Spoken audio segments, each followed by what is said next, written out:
Hi, it's Krista with Flourish Yoga, and we're going to chat today about the aromatic use of essential oils. Okay, there are three different ways that we can use essential oils aromatically, which is essentially breathing them in, right? Any way that you can kind of like breathe them into your system. The second is topical, so you're putting it on your skin, it gets absorbed into the bloodstream.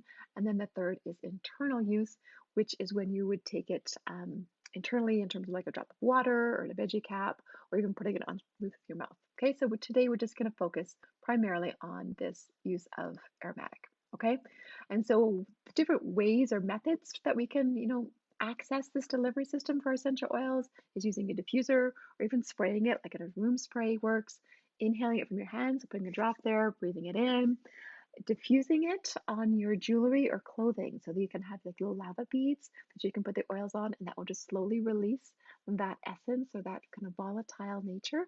This is why it works, is that essential oils are volatile chemicals, and so they release into the air, right? They're unstable and they release into the air. And this also makes it why they're really good at cleansing through the body, but that's a topic for a different day. Clothing too, you can just put a drop on your clothing and that will release through that. Or I love just putting a drop on your pillow at night, and as you're breathing it in, it's the same. It's diffusing as you're breathing it in, so you're getting that delivery system.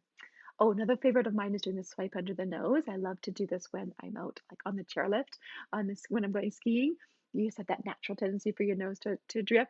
You just swipe it underneath there. I'm getting the topical and the aromatic use to kind of keep my airways and my pathways clean. Okay, so let's go into the benefits of this. Like, why would we want to do this? It all comes back to why, right? And so these are kind of the top five. I'm sure there's a few more, but this is the top five that we typically think of. One is improving our mood and our state of mind, calming that stress response within the body. So it's like actually allowing things to kind of come back to a normal state and focusing the brain, getting our brain thinking clearer. It also is really helpful on cleaning the air and boosting our immunity. So we're going to focus mainly on the top three, but we will touch base with all of these in today. Okay, so we're going to go a little bit sciencey on this. You know me, I love to know the why. I like to know how it works. I don't just simply accept that it works. I want to know, what's going on. So when we look at, challenges with stress and sleep and mood and emotions, all of that comes from the limbic system of the brain. Okay, so the limbic system, we have that base brain at the back of the skull, that part of big purple part on here. And then we have these other different, centers, the hippocampus where our memory is stored, our thalamus, however you say that one, which is that kind of that sensory gateway, aka our oils, the basal ganglia, the movement and reward system of the brain, and then the hypothalamus, so regulating body functions, comes into this, as well as the amygdala and the emotions, right? So it's all kind of centered in the middle of the brain. And surrounding this is our corpus callosum, which separates us from other mammals. Essentially, it's our higher level of thinking, it's our cognitive thought centers, okay? So that all surrounds this other kind of older system of, in terms of, you know, genetics and all of that type of thing. So, and in and around this is also the olfactory nerves, like another slide that shows them a little bit more clearly. And they're wrapped in and around this amygdala. And so this is really important to remember as we talk about how essential oils work. So this, in a sense, we have the rose there representing our essential oil, which is a good reminder that we're talking here about pure essential oils, natural essential oils. So just like breathing in from a rose, a pure, natural state rose that hopefully hasn't been, got any too many chemicals or anything like that on it. Same thing with our essential oils. There's a big difference between essential oils that are pure and other essential oils because they actually can be created in the laboratory. Right? There can be synthetic essential oils that might smell on the one level the same.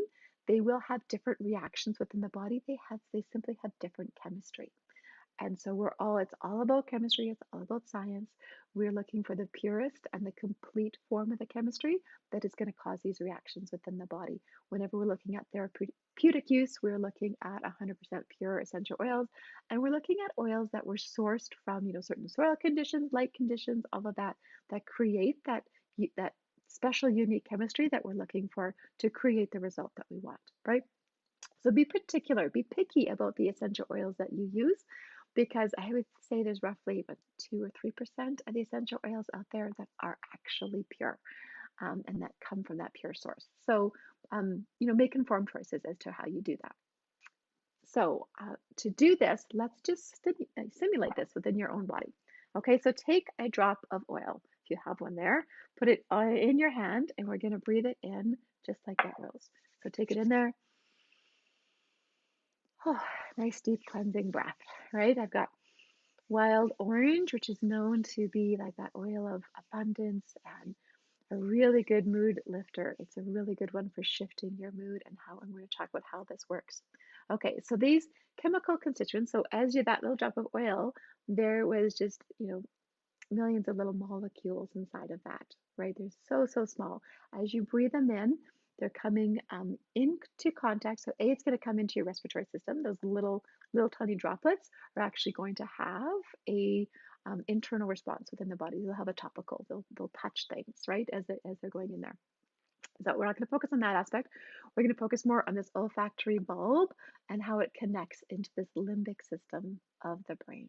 Okay, and the neurons that kind of come in here.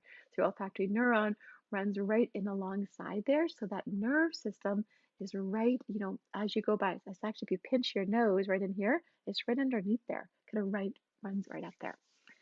Okay, and this is a known delivery system, legal and otherwise, within our body, right? So if you imagine you went to the hospital, had the mask on, they asked you to count down to 10, you're breathing a substance in that is going to put your body to sleep.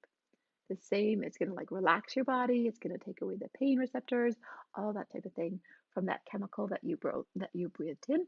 You can do the same, or not, exactly the same, but you can have similar effects from breathing in these natural aromatic compounds as well.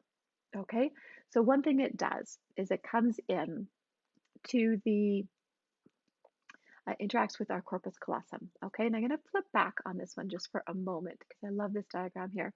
If you think of this amygdala, or this, limbic system of the brain as being your thumb, your corpus callosum is that system that wraps around it. Okay, and this is a Dan Siegel image, and I love it for its simplicity and how it kind of explains this. So if you have your corpus callosum, your thinking part of your brain connected to your limbic system, when you get angry or upset, it doesn't actually physically lift, but what happens is the communication between these two gets clouded. It gets blocked, right? There's an interference there. And so Dan Siegel explains that when you get upset, it's like you flip your lid and there's no communication, there's no connection happening. So that when your emotional responses are no longer connected to your rational thought. Okay, so you can think about that when you have children and they're in a temper tantrum, there is no reasoning with them at that stage. So what we're looking for the essential oils to do is they're actually little messenger molecules, okay? They're what they can, I think their official name is a ligand, and they are going to come, let's go to this one. They're going to come and they're going to knit this together and help to form that connection and the communication between those molecules again. So what this does is it lowers the stress response within the body. Okay, so you get this flood of chemical, this hormonal reaction. The essential oils kind of go and weave and do their magic and calming down that system response within there. They're going to help to communicate so that we're going to start to think clearer on that and think clearer, calm the emotional response, and just soothe all the systems of the body so they can actually start to, through this process, start to calm your breathing rate down, reduce the temperature in your body, all of those things that happen when we're in that stress state. Okay. And so this is another like different picture of this amygdala showing more, that nerve center that kind of goes right in through there. And again, this is affecting your emotions, memories. So memories is one that you'll think of associated with aromatic, that you breathe it in, it's like, oh, it reminds you of something, might trigger a happy memory. And that happy memory can trigger a whole, body response within your system. It could be a negative memory that triggers that body response. And both of them, are possible when we go into that. And I think we've kind of covered most of that off as we've been talking. Double check my notes, make sure we haven't forgotten anything. Yeah, so this is in a nutshell how essential oils kind of help with our thinking, our clarity of thought, our emotions, our stress response within the body. Okay, that's the sciencey behind it. We have some other benefits for using essential oils aromatically, and that's cleaning the air.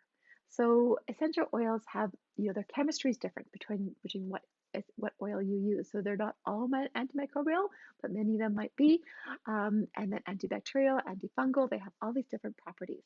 And so when you diffuse them into the air, that little diffuser is actually making them into really, really small little particles, and that can adhere to the minerals in the water, and then that goes through and cleans any of the particles that are in your air in terms of the dust and any airborne bacteria that's in the air. They can actually cleanse and inhibit that bacteria from further growth, right? So it's reducing that contamination from them. It's reducing the growth of this airborne bacteria, both in the air and on any of the surfaces that they fall on. So same thing when you breathe it in, it can reduce that bacterial response, the microbial response within your body. Okay, and there's been several different studies that have shown this to be true, and it works within about 30 to 60 minutes. So it's pretty quick, the effect that this can have. Okay, so that's the one in terms of cleaning the air. Oops, pardon me, I went too far on that one. And then our last one, I think, was boosting our immunity, right? And so that is as you breathe this in, you're getting that same response within the body. So just to summarize that up, when we diffuse or breathe in these essential oils, whether you wear it around you or have it going in the air, or simply take that one little moment to kind of breathe it in, what it's doing is, reducing your stress response, improving your mood. It is focusing your brain. Depending on the different oils that you use, they will have different properties. And this kind of comes back to the why we want to use this, right? So remember again that there is a difference. If you're inhaling synthetics, it will have a negative response within your body as opposed to inhaling those pure essential oils. So just be really confident in where you're sourced, the oil are sourced, how they're processed, and all of that, system that goes behind that. But it is hugely empowering because it's one thing just to simply enjoy the smell, but when you understand the why, that's how it works, it takes us to a whole different level of potential and what it can do for you and your body. All right, go sniff your oils, enjoy those effects, and I hope this was super helpful for you in understanding that why and getting deeper benefit from your essential oils.